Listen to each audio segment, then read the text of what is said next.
3 BHK Siddharth ಹಾಗೂ ಶರತ್ ಕುಮಾರ್ ಅವರು ನಟಿಸಿರುವಂತ ಈ ಫ್ಯಾಮಿಲಿ ಡ್ರಾಮಾನ ನೋಡಿದ್ಮೇಲೆ ನನ್ನ ಒಪಿನಿಯನ್ ಹೇಳೋದಾದ್ರೆ ಇಷ್ಟ ಆಯ್ತು. ಬಹಳ ದಿನಗಳ ನಂತರ ಒಂದು ನೀಟ್ ಫ್ಯಾಮಿಲಿ ಮೂವಿನ ನೋಡಿದೆ. ಚಿತ್ತಾ ಸಿನಿಮಾದ ಸಕ್ಸಸ್ ನ ನಂತರ ನಟ ಸಿದ್ಧಾರ್ಥ್ ಅವರ ಆಯ್ಕೆಗಳು ತುಂಬಾ ಚೆನ್ನಾಗಿದೆ. ಇವರು ಲವ್ ಸ್ಟೋರಿ ಸಿನಿಮಾಗಳನ್ನ ಮಾಡೋದ್ ಬಿಟ್ಟು ಈ ತರದ ಎಕ್ಸ್ಪೆರಿಮೆಂಟಲ್ ಮೂವಿಗಳನ್ನ ಮಾಡಿ ಗೆಲ್ತಿದ್ದಾರೆ ಕೂಡ.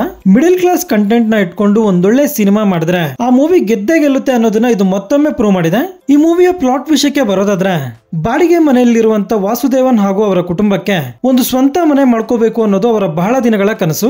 ಇವರು ಸ್ವಂತ ಮನೆ ತಗೊಳ್ಬೇಕು ಅನ್ನೋ ಪ್ರತಿ ಸಲ ಒಂದು ಸಮಸ್ಯೆ ಬಂದು ಬೀಳ್ತಿರುತ್ತೆ. ಕಡೆಗೆ ಇವರು ಸ್ವಂತ ಮನೆನ ತಗೊಂಡ್ರಾ ಇಲ್ವಾ ಅನ್ನೋದೇ ಈ ಸಿನಿಮಾದ ಆನ್ಲೈನ್ ಸ್ಟೋರಿ.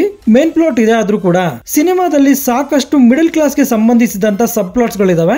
ಉದಾಹರಣೆಗೆ ಹೇಳೋದಾದ್ರೆ, ಈ ಸಿನಿಮಾದಲ್ಲಿ ಸಿದ್ಧಾರ್ಥ್ ಅವರ ಪಾತ್ರ ಪ್ರಭು. ಇವರು 10th ವರೆಗೆ ಗವರ್ಮೆಂಟ್ ಸ್ಕೂಲ್ ಅಲ್ಲಿ ಓದಿ ಆ ನಂತರ ಪ್ರೈವೇಟ್ ಕಾಲೇಜ್ಗೆ ಸೇರ್ಕೋತಾರೆ. ಅಲ್ಲಿ ಇವರು ಎದುರಿಸುವಂತ ಚಾಲೆಂಜಸ್, ನಂತರ ಕಾಲೇಜ್ ಪಾಸ್ ಮಾಡಿ ಕೆಲಸಕ್ಕಾಗಿ ಅಲಿಯೋದು, ಕೆಲಸ ಸಿಕ್ಕ ಮೇಲೆ ಆಫೀಸ್ ಅಲ್ಲಿ ನಡೆಯುವಂತ ಹೆರಾಸ್ಮೆಂಟ್ಸ್, ಹೀಗೆ ನಮ್ಮಂತ ಸಾಕಷ್ಟು ಮಿಡಲ್ ಕ್ಲಾಸ್ ಹುಡುಗರ ಲೈಫ್ ಅಲ್ಲಿ ನಡೆಯೋದನ್ನೇ ಇಲ್ಲಿ ತೋರಿಸಿದ್ದಾರೆ.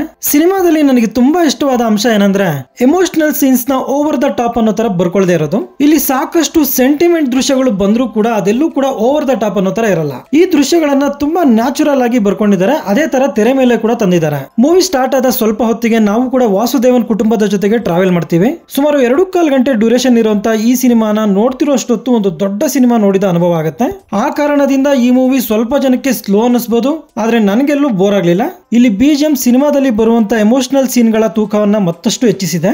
ಸಿನಿಮಾದಲ್ಲಿ ಹಲವು ಟೈಮ್ ಲೈನ್ಸ್ ಗಳಿದ್ದು ಸಿನಿಮಾಟೋಗ್ರಾಫರ್ ತಮ್ಮ ಕ್ಯಾಮೆರಾದಲ್ಲಿ ಅದನ್ನ ಚೆನ್ನಾಗಿ ಸೆರೆ ಹಿಡಿದಿದ್ದಾರೆ. ಸಿನಿಮಾದ ಡ್ಯೂರೇಷನ್ ಅನ್ನ ಕಡಿಮೆ ಮಾಡೋದಕ್ಕೋಸ್ಕರನೇ ಎಡಿಟಿಂಗ್ ಅಲ್ಲಿ ಸಾಕಷ್ಟು ದೃಶ್ಯಗಳನ್ನ ಎಗರಿಸಿದ್ದಾರೆ. ಅದು ಮೂವಿ ನೋಡಿದ್ಮೇಲೆ ನಿಮ್ಗೆ ಅರ್ಥ ಆಗುತ್ತೆ. ಡೈರೆಕ್ಟರ್ ಶ್ರೀ ಗಣೇಶ್ ಅವರು ಒಂದೊಳ್ಳೆ ಕಥೆನ ಆಯ್ಕೆ ಮಾಡ್ಕೊಂಡು ಎಲ್ಲೂ ಡಿವಿಯೇಟ್ ಆಗದೆ ಅದನ್ನ ಅಷ್ಟೇ ನೀಟಾಗಿ ತೆರೆ ಮೇಲೆ ತಂದಿದ್ದಾರೆ. ಓವರ್ ಆಲ್ ಇವ್ರ ಕಡೆಯಿಂದ ಒಂದೊಳ್ಳೆ ಹಾನೆಸ್ಟ್ ಎಫರ್ಟ್ ಅಂತ ಹೇಳ್ಬೋದು. ಸಿದ್ಧಾರ್ಥ್ ಅವರು ಬಾಯ್ ನೆಕ್ಸ್ಟ್ ಡೋರ್ ಪಾತ್ರದಲ್ಲಿ ಸುಮಾರು 3 ಗೆಟಪ್ ಗಳಲ್ಲಿ ಈ ಮೂವಿಯಲ್ಲಿ ಕಾಣಿಸ್ಕೊಳ್ತಾರೆ. ಇವ್ರ ಕಡೆಯಿಂದ ಮತ್ತೊಂದು ಹಾನೆಸ್ಟ್ ಪರ್ಫಾರ್ಮೆನ್ಸ್. ಈ ಮೂವಿಯಲ್ಲಿ ಮತ್ತೊಬ್ಬ ಹೀರೋ ಅಂದ್ರೆ ಅದು ಶರತ್ ಕುಮಾರ್ ಅವರೇ. ಸಿನಿಮಾದಲ್ಲಿ ಇವರಿಗೆ ಆಕ್ಟ್ ಮಾಡೋಕೆ ಸಾಕಷ್ಟು ಸ್ಕೋಪ್ ಇದ್ದು ಅದನ್ನ ಅದ್ಭುತವಾಗಿ ಯೂಸ್ ಮಾಡ್ಕೊಂಡಿದ್ದಾರೆ.